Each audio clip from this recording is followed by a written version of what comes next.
untuk agar umatnya bisa menikmati Islam pada saat sekarang ini.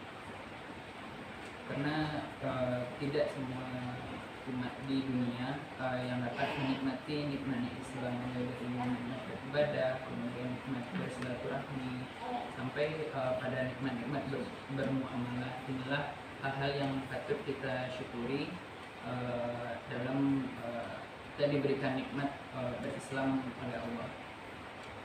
Pada dasarnya dalam diri kita terhadap ada dua poin. Yang pertama ada jasmani dan rohani. Jadi kalau misalkan kita udah bekerja dari Senin sampai Sabtu gitu kan, kemudian kita istirahat di hari Minggu, kemudian kalau untuk jasmani, kalau misalkan jasmani kita lelah, maka bagusnya kita mengistirahatkan jasmani kita dengan cara misalnya pergi ke tempat-tempat wisata, menikmati ciptaan Allah. Kemudian jika rohani kita mulai lelah, maka yang harus kita lakukan adalah mengikuti kajian-kajian, baik itu secara langsung ke masjid atau melalui media sosial. Jadi setelah direnung-renungkan, cukup sulit memilih judul kultum karena pertama kali. Jadi diambil dari kajian pendek Ustadz Umar Mukhtar, judulnya Referensi Dosa. Nanti abang-abang, kakak-kakak bisa lihat di YouTube. Jadi kesimpulan dari kajian Ustadz Umar Mukhtar mengenai referensi dosa, jadi ada dua barometer keimanan. Yang pertama, bagaimana kita mentaati segala perintah yang Allah berikan. Kemudian juga yang kedua, bagaimana kita dapat meninggalkan segala larangan yang Allah perintahkan.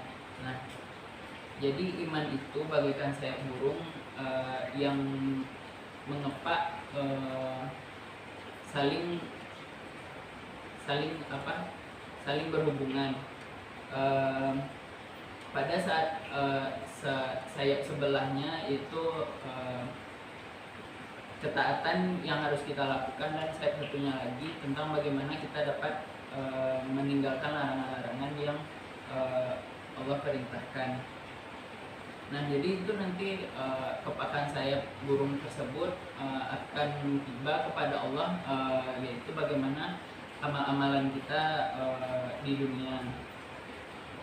Jadi meninggalkan dosa itu bukanlah sebenarnya memang bukan hal yang gampang, karena Allah janjikan surga. Kalau misalkan meninggalkan dosa gampang, tentu hadiahnya tidak sebesar surga gitu. Seperti Nabi Yusuf dipuji Allah bukan karena ia mampu bersabar dari penjara, kemudian dia juga dibuang oleh saudaranya ke dalam sumur. Kemudian Nabi Yusuf juga pernah jadi budak di Mesir, tapi Allah memuji Nabi Yusuf dapat menghindari godaan dari istri raja. Kemudian kita dalam meninggalkan dosa itu kita butuhin. Jadi disinilah yang namanya referensi dosa. Jadi dengan kita mengikuti kajian, maka kita akan tahu oh ternyata yang kita lakukan selama ini salah. Karena kan dosa itu kan tipis-tipis gitu. Bisa jadi kita melakukannya karena kebiasaan, kemudian karena kita nggak tahu, akhirnya kita tetap melaksanakannya.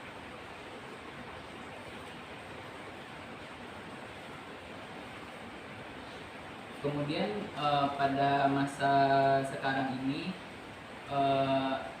dosa itu semakin tipis, karena kalau biasanya kita lisan, jika lisan itu tidak bisa kita jaga, maka orang-orang pun akan tersakiti oleh lisan kita. Jadi sekarang lisan itu berpindah ke jempol gitu kan. Maksudnya ketika kita like untuk sebuah postingan atau kita share untuk sebuah postingan gitu.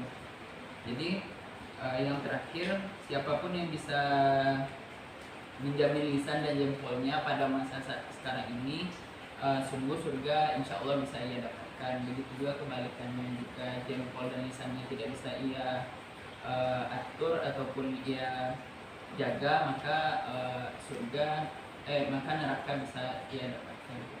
Mungkin sekian dari saya. Mohon maaf bila ada salah. Assalamualaikum warahmatullahi wabarakatuh. Itu sedikit pegangan dari mereka tentang ketaatan, bagaimana kita mentaatkan diri kepada Allah dan bagaimana kita meninggalkan larangan-larangan atau maksiat yang dilarang oleh Allah. Jadi kan saya dulu ya, pertama dengar ya. Jadi kan kita mau ketaatan, saya sebelah sini. Nah, sebelah sini harus meninggalkan kemaksiatan. Nah, begitu terus sampai kita bertemu dengan Allah. Itu yang ya. Salah satunya dengan kita jaga lisan dan jempol. Itu oke. Acara selanjutnya yaitu acara inti yang akan disampaikan oleh Amu Hamdi. Kepada Amu Hamdi, silakan. Kita akan berdiri sama-sama. Allahu Akbar. Allahu Akbar. Masyaallah. Semangat ya. Kita ulang lagi. Nah, pemirsa suaranya.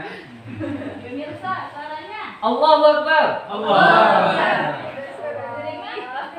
Mudah-mudahan yang ngatur kita, setan-setannya pergi, ngantuk kita hilang. Amin ya Allah. Kamu Adi ke sini lah dekat ini ah. Belum.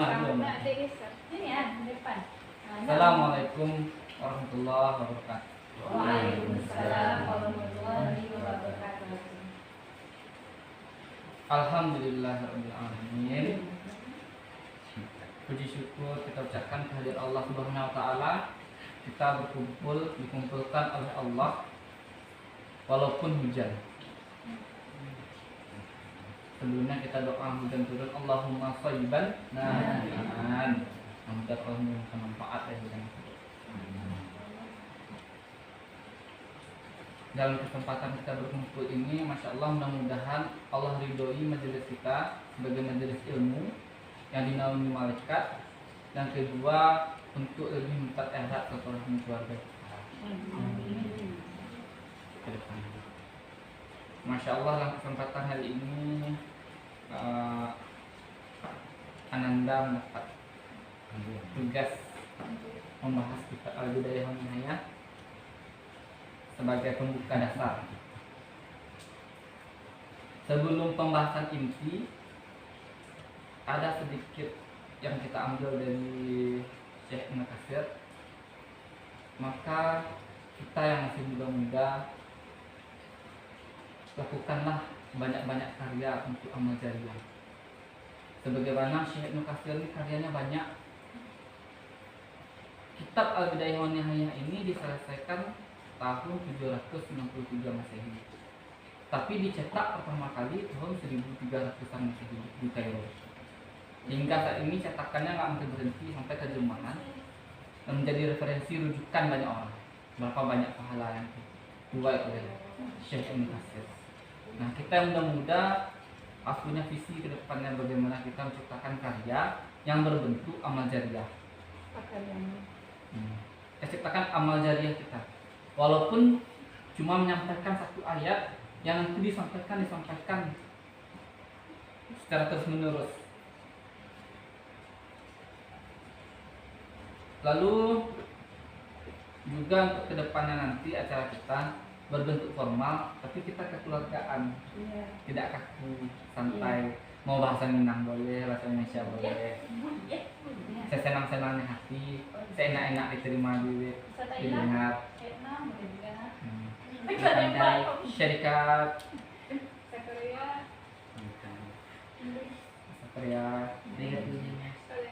Sangayo.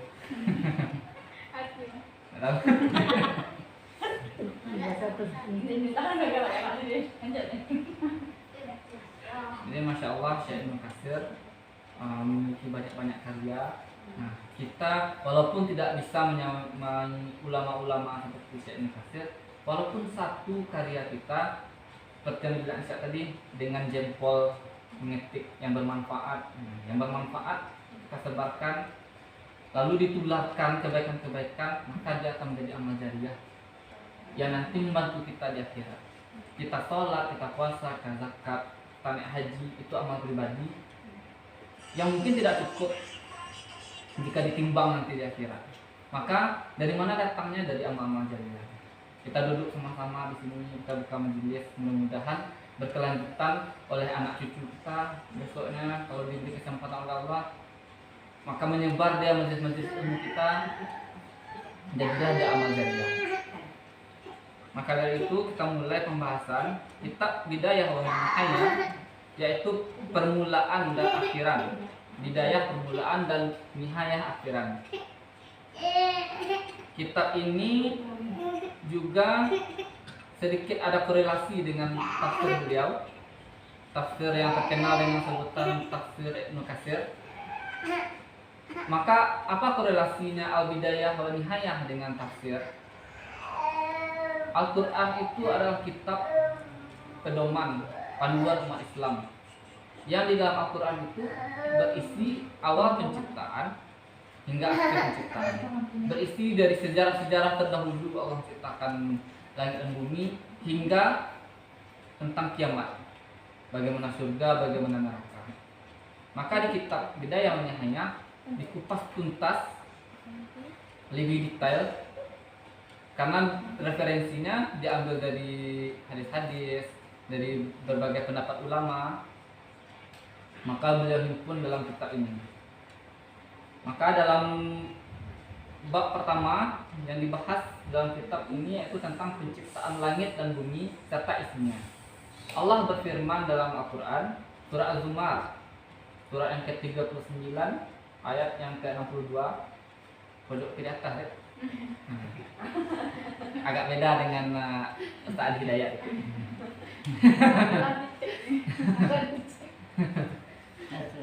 Allahu khaliqu kulli syai'in wa huwa ala kulli syai'in wakil. Allah menciptakan segala sesuatu dan Dia memelihara segala sesuatu. Maka segala sesuatu selain dari Allah adalah makhluk baginya, diatur dan diurus olehnya serta diciptakan olehnya. Dia semua yang ada di alam semesta ini Allah yang mengatur, Allah yang mengurus. Sampai orang ateis sekalipun mengakui, orang yang tidak percaya dengan Tuhan mengakui bahwa alam semesta ini butuh ada mengatur. Tidak mungkin bumi bisa berputar sendiri, planet-planet punya rotasi, bagaimana mereka punya titik satelitnya masing-masing. Semua itu pasti ada mengatur. Bukti orang ateis mengakui semuanya itu ada mengatur. Dalam keadaan terdesak sekalipun, orang-orang ateis itu menyebut ya Tuhan, oh my God, dalam keadaan terdesak. Karena dia tahu semuanya itu dalam kendali Tuhan yang kita kenal dengan Allah Subhanahu wa Ta'ala. Maka Ars yang merupakan atap bagi semua makhluk sampai dengan berada di bawah tanah, juga yang ada di antara keduanya dari benda ataupun makhluk yang berbicara, semua itu adalah ciptaan Allah Subhanahu wa Ta'ala.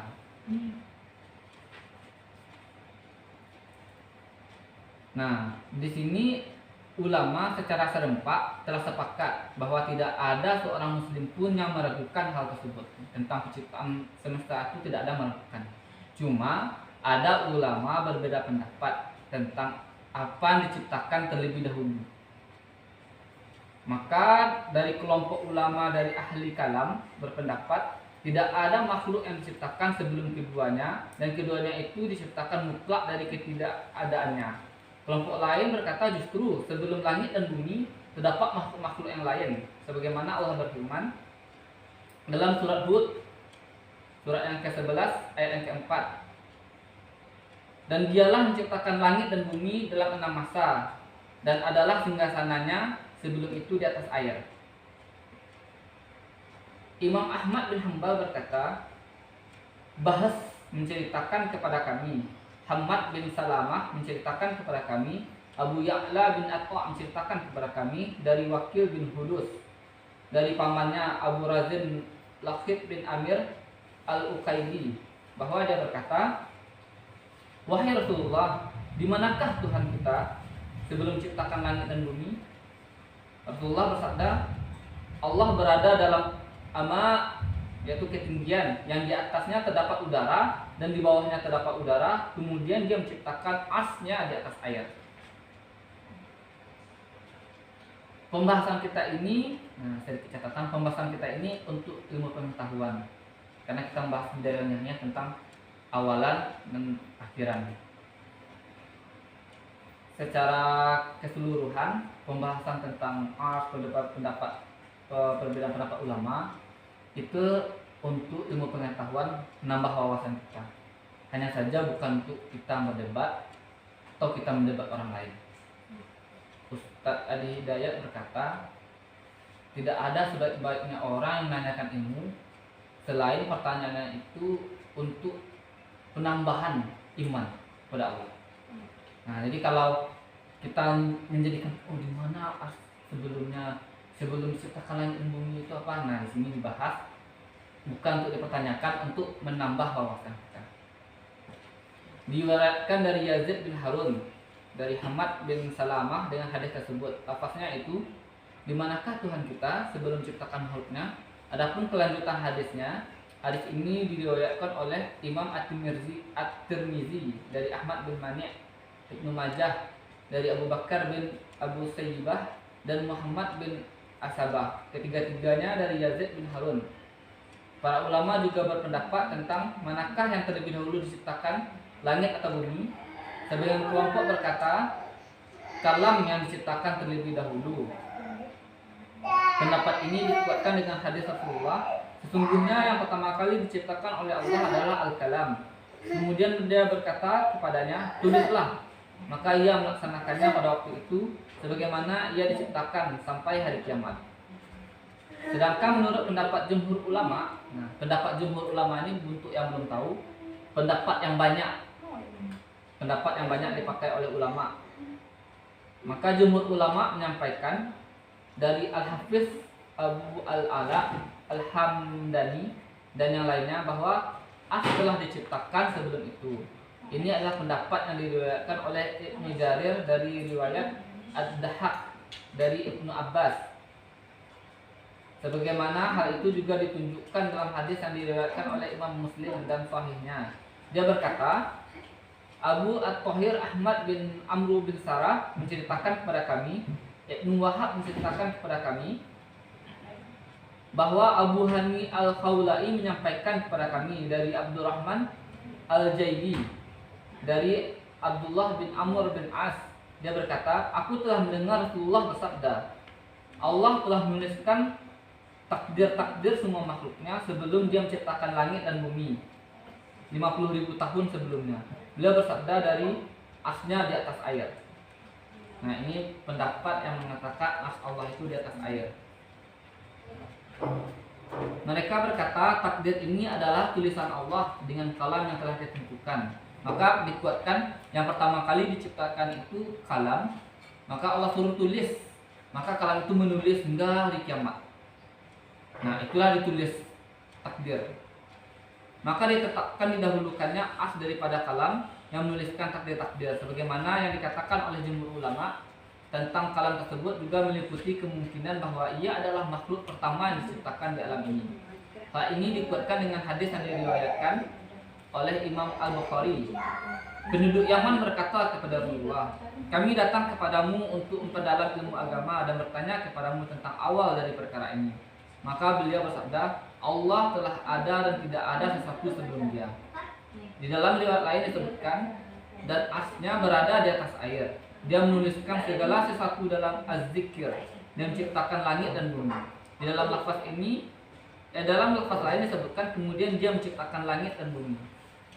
Kemudian mereka bertanya kepada beliau tentang permulaan penciptaan langit dan bumi. Oleh karena itu, mereka berkata, kami datang kepadamu untuk menanyakan tentang awal perkara ini. Kemudian beliau hanya menjawab pertanyaan yang mereka ajukan saja. Oleh karena itu, beliau tidak menyampaikan kepada mereka tentang penciptaan Arsy, sebagaimana yang disebutkan dalam hadis Abu Razin yang disebutkan sebelumnya.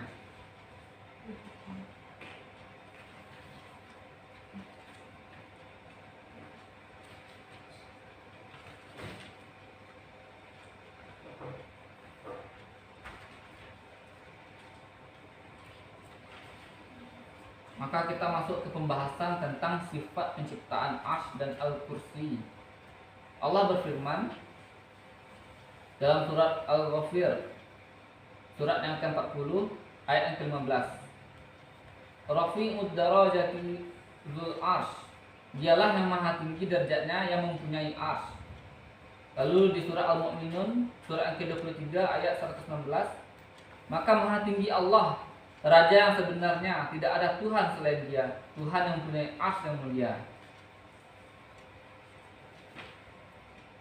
Imam Ahmad berkata, Abdul Razak menceritakan kepada kami, Yahya bin Al-Ala menceritakan kepada kami dari pamannya yaitu Syu'aib bin Khalid, menceritakan kepadaku dari Abdullah bin Umairah, dari Al-Ahnaf bin Qais, dari Abbas bin Abdul Muthalib. Kami duduk bersama Rasulullah di batok, kemudian lewatlah awan-awan. Maka Rasulullah bersabda, tahukah kalian apa ini? Abbas berkata, kami menjawab, awan. Beliau bersabda, langit yang menjulang.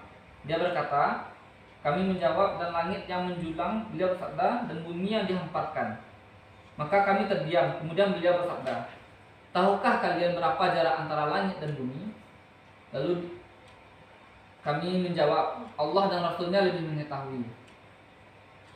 Beliau bersabda, jarak antara keduanya adalah perjalanan 500 tahun. Dan dari setiap langit ke langit lain jaraknya adalah perjalanan 500 tahun. Dan jarak pembuka setiap langit perjalanan 500 tahun. Dan di atas langit ketujuh terdapat lautan yang jaraknya antara yang paling bawah dengan yang paling atasnya adalah sebagaimana antara langit dan bumi. Luasnya ciptaan Allah. Kemudian di atas itu terdapat 8 malaikat penunjang arsy. Jarak antara bawahnya dengan kakinya adalah sebagaimana antara langit dan bumi. Kemudian di atasnya terdapat arsy. Antara yang paling bawah dengan yang paling atas jaraknya adalah sebagaimana antara langit dan bumi. Sedangkan Allah lebih dari itu. Tidak ada sesuatu dari perbuatan-perbuatan hambanya yang tersembunyi darinya. Ini adalah lafaz Imam Ahmad. Kemudian Abu Daud juga meriwayatkan dengan lafaz, tahukah kalian jauhnya jarak antara langit dan bumi? Mereka menjawab, kami tidak tahu. Beliau bersabda, jauhnya jarak antara keduanya adalah antara 71 atau 73 tahun. Kelanjutan hadis tersebut seperti hadis di atas. Abu Daud berkata, Abdul Ala bin Hamad bin Muhammad bin Al-Musanna dan Muhammad bin Bashar serta Ahmad bin Said Ar-Rabati menceritakan kepada kami. Mereka berkata, Wahab bin Jabir menceritakan kepada kami bahwasanya Muhammad bin Jubair bin Mut'im dari ayahnya, dari kakeknya, dia berkata, seorang Arab telah datang kepada Rasulullah dan berkata, wahai Rasulullah, jiwa-jiwa telah berjuang, keluarga telah hilang, harta-harta telah dirampas, dan hewan ternak telah musnah. Maka mohonkanlah hujan kepada Allah untuk kami. Sesungguhnya kami memohon syafaatmu kepada Allah dan memohon syafaat Allah kepadamu. Kemudian Rasulullah bersabda, hati-hatilah, tahukah kamu apa yang kamu katakan?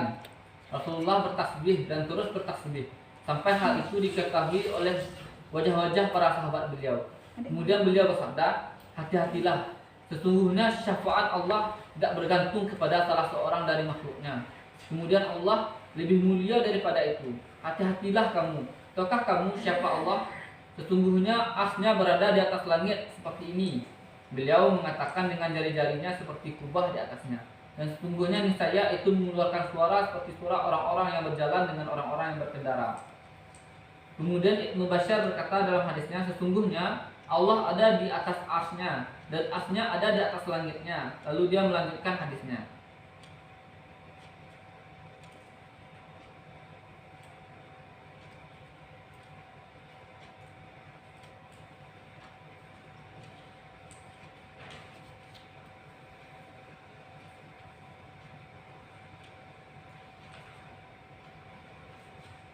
Maka luas ciptaan Allah tadi, sebagaimana yang disampaikan dalam hadis Tirmidzi tadi, dari bumi ke langit 500 tahun perjalanan. Lalu dari langit ke langit begitu seterusnya. Sampai hingga langit ketujuh Di atasnya ada laut yang juga luasnya 500 tahun perjalanan. 500 tahun perjalanan. Di atas laut tersebut baru ars Allah. Jadi kalau ars Allah ada di air kita nggak tahu. Nah itu balik ke pembahasan awal, bukan untuk kita debat ars Allah di mana. Ada yang bilang di atas, ada yang bilang di langit. Lalu ada dalil yang mengatakan ars Allah di air.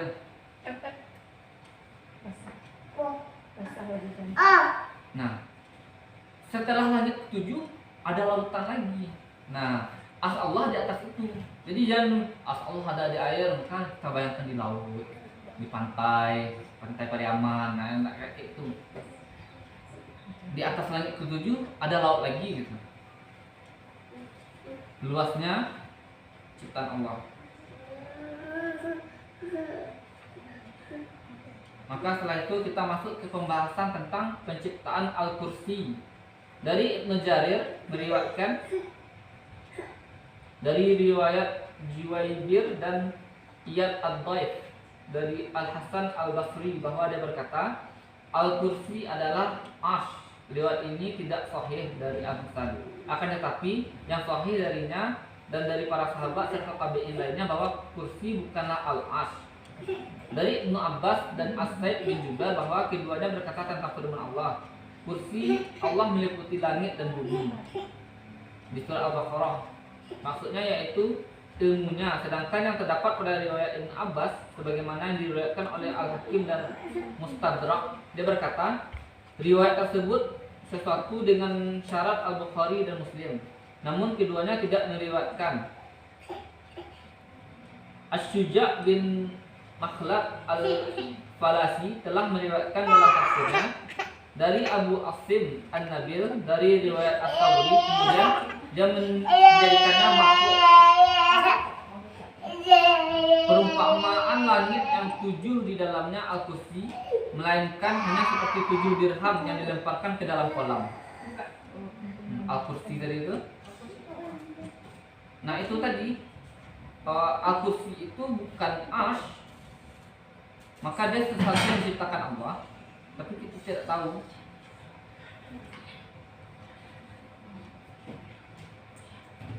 Menurut pendapat ulama tadi dijelaskan Al-Kursi itu ilmu Allah. Boleh nggak sih kita praktikkan seperti itu? Sebenarnya kan yang kayak mutasyabihat itu kan tidak boleh diartikan kayak Al-Quran gitu kan, nggak boleh diartikan. Pembahasan kita awal tadi ini. Pertanyaan-pertanyaan yang tidak mengandung unsur menambahnya iman kita, maka itu menjadikan wawasan aja. Misalnya tentang penciptaan kursi, penciptaan langit dan bumi, di mana ars Allah, perdebatan ulama, ada yang bilang ars itu Allah di atas, atau ada yang mengatakan ars Allah di langit, ada yang mengatakan ars Allah di air. Kita udah menambah wawasan bahwasanya setelah langit 7 ada laut. Allah menciptakan laut. Setelah itu baru ars Allah. Bisa jadi yang dimaksud itu tuh di air itu laut yang di atas langit itu, berarti kan tetap di atas ars Allah.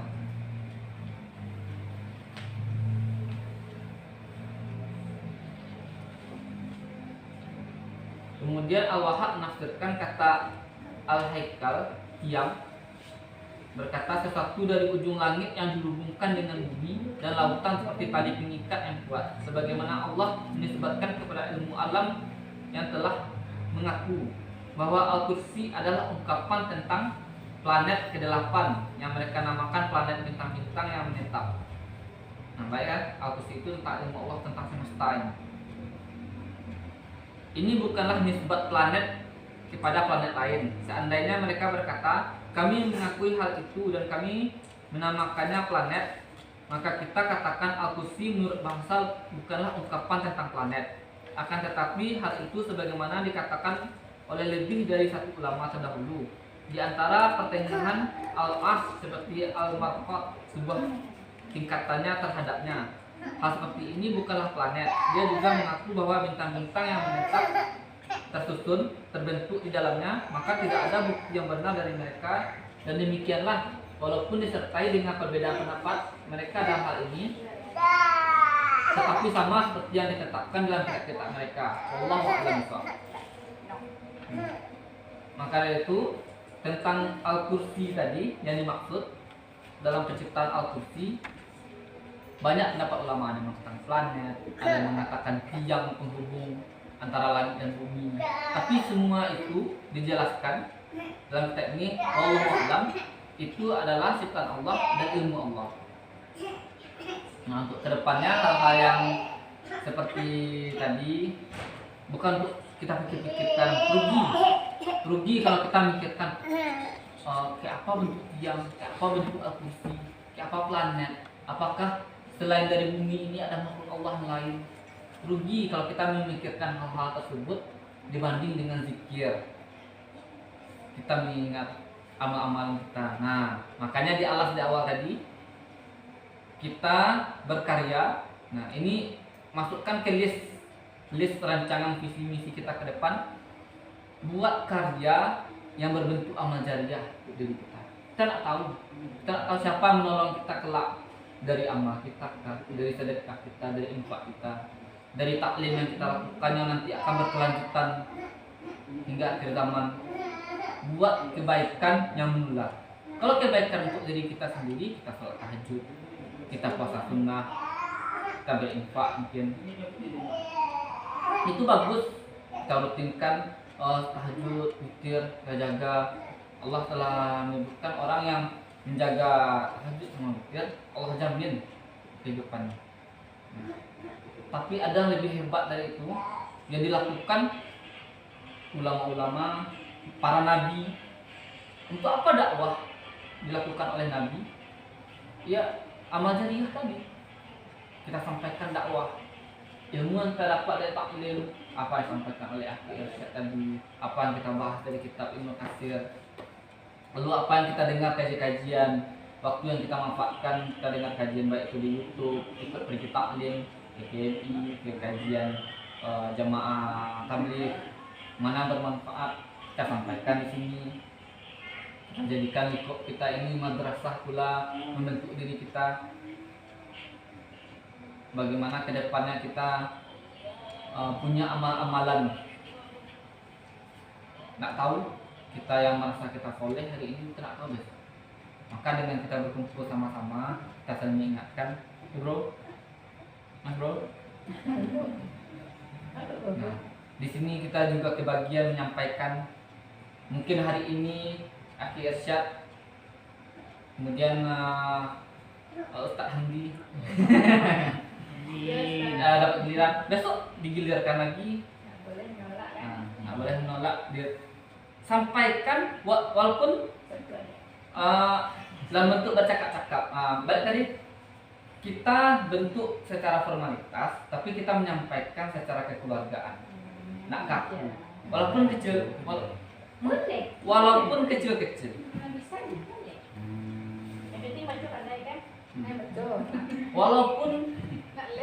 Walaupun cuma membahas Bismillah, cuma Bismillah yang kita bahas, tapi kita bergiliran untuk saling mengingatkan.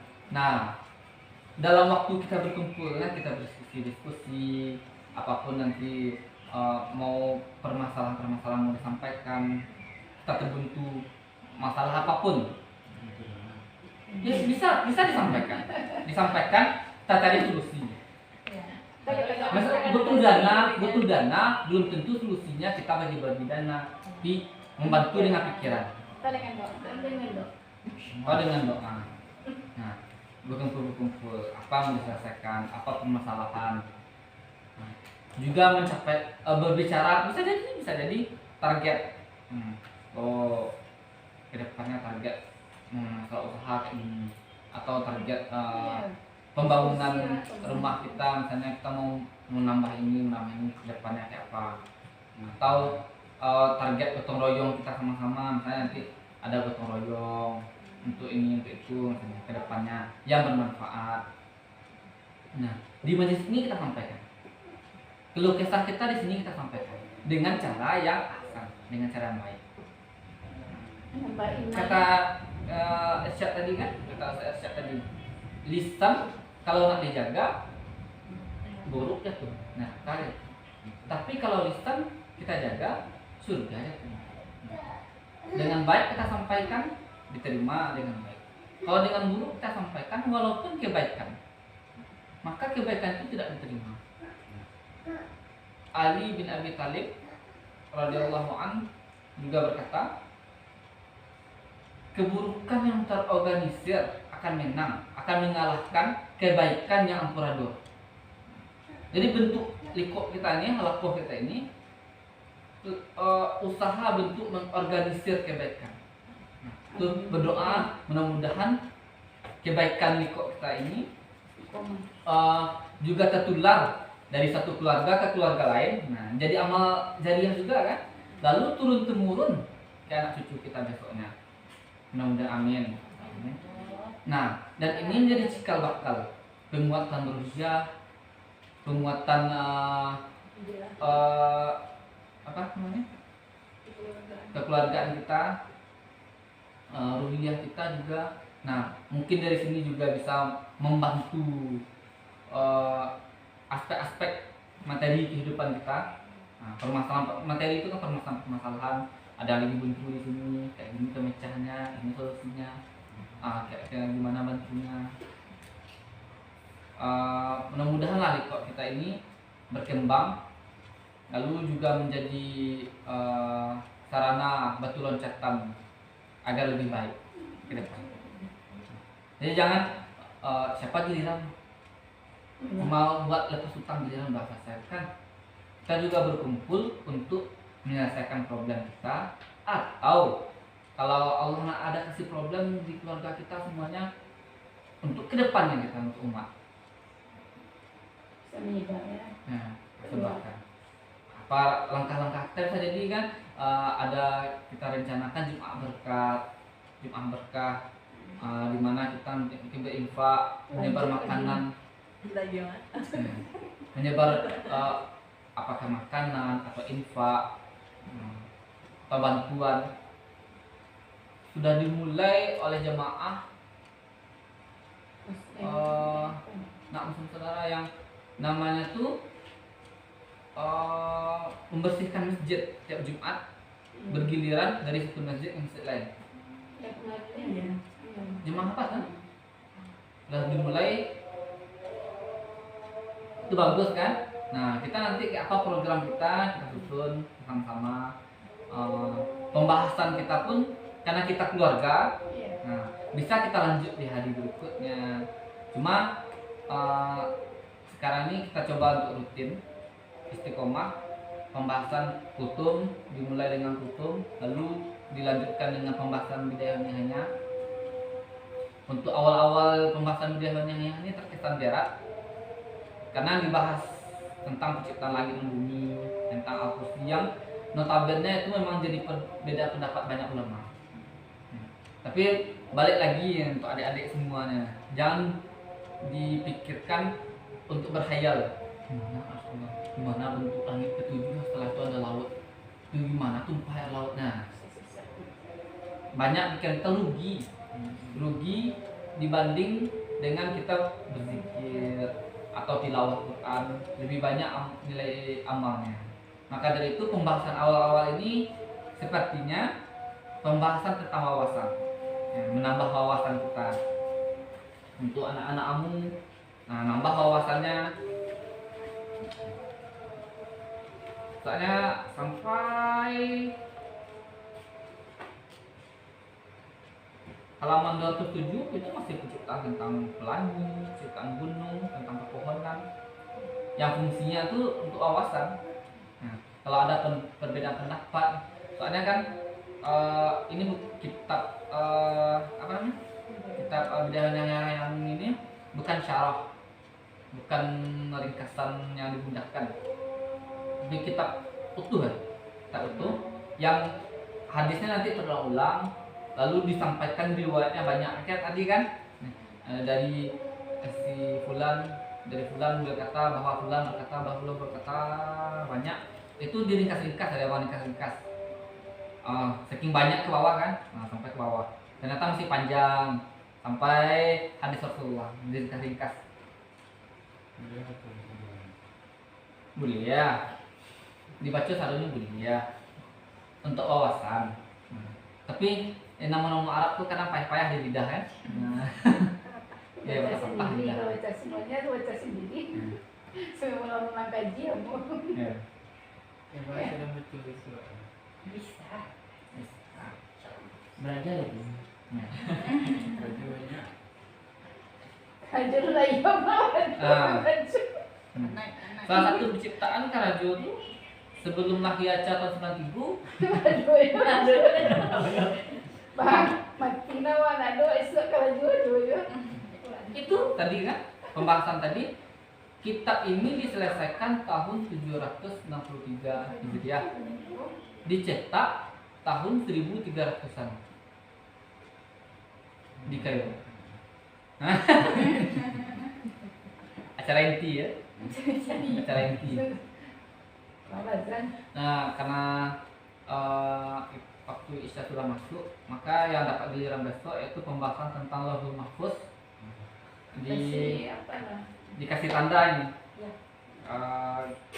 garis benang kuning ya, enak benang merah. Kalau benang merah tuh beda. Aduh, benar tuh gila. Kalau benang merah tuh ada Gila set dulu. video, nah, ada dah tahu benang merah Quran walaupun Ya hafal Allah. benang merah Quran. Masya Saya Allah. kasih lah kan? Itulah kajian jadi yang telah disampaikan oleh Abu Hamdi. Ada beberapa poin penting yang harus kita catat ya. Mungkin akan ingat sedikit saja sebelum kita sholat. Yang pertama adalah masalah niat. Niat. Jadi kita niatkan perkumpulan kita ini murni semata-mata itu hanya untuk Allah. Untuk isi amal tadi jangan untuk mengapi hutang saya. Begini, nah itulah. Tapi hadirkan niat kita menyampaikan dengan hati nanti akan diterima oleh hati. Nah, kalau kita nyampaikannya justru nah, itu diterimanya nggak tertampuk ya. Mulia bahasa Minang. Pokoknya saya relax. Oh, Korea aku melihat. Nah, asalkan mengerti pendengar kita. Nah, tidak apa-apa Korea ke pendengar. Ngerti mah. Itu kalau sama niat. Yang kedua, tentang hal-hal yang berkaitan menambah wawasan disampaikan oleh Hamdi tadi, itu menambah wawasan kita dan gak usah kita jadikan perdebatan antar sesama kita atau ke orang lain. Ini untuk orang wawasan. Seperti yang ada di surah Al-Baqarah, al-ladzina yu'minuna bil ghaibi, beriman kepada yang buat. Kita kan nggak lihat langsung, makanya kita beriman saja. Kita terima ilmunya, kita beriman. Nah, disitulah Allah melihat orang kalau imannya tuh sempurna, walaupun amalnya mungkin tidak sempurna, atau sholatnya masih tak tahu atau apa, tapi imannya sempurna, insya Allah dia akan masuk surga, walaupun mungkin dia akan dicuci dulu di neraka. Tapi kalau udah iman itu ada yang tidak sempurna, bisa dia masuk surga, gitu ya. Itu yang kedua. Poin yang ketiga, poin yang ketiga yang penting sekali untuk kita pahami tadi adalah tentang bagaimana kita benar-benar meyakini betapa besarnya kuasa Allah untuk kita. Ya, bayangkan saja lah bagaimana penciptaan manusia. Nanti kita akan sampai kepada pembahasan itu bagaimana dari sebelum hamil, bagaimana pas hamil, bagaimana melahirkan, bagaimana merawat anak, bagaimana kita tumbuh akal kita semakin besar, semakin dewasa, itu selalu semakin tumbuh pula keimanan kita untuk menyembah hanya Allah semata. Jadi apapun kita lakukan hanya untuk Allah. Itu intinya ya.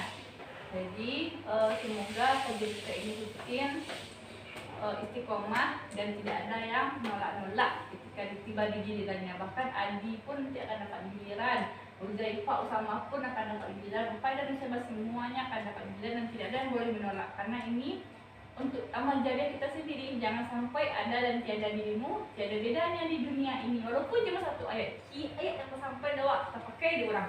Tak pakai orang. Mungkin ini inspirasi juga dari kakak, dari keluarga di Balai Gandang mengadakan kegiatan seperti ini sampai anak cucu turun temurun mengadakan kayak gini. Masya Allah, seru sekali. Jadi kita ingin di rumah kita ini juga diadakan seperti itu ya.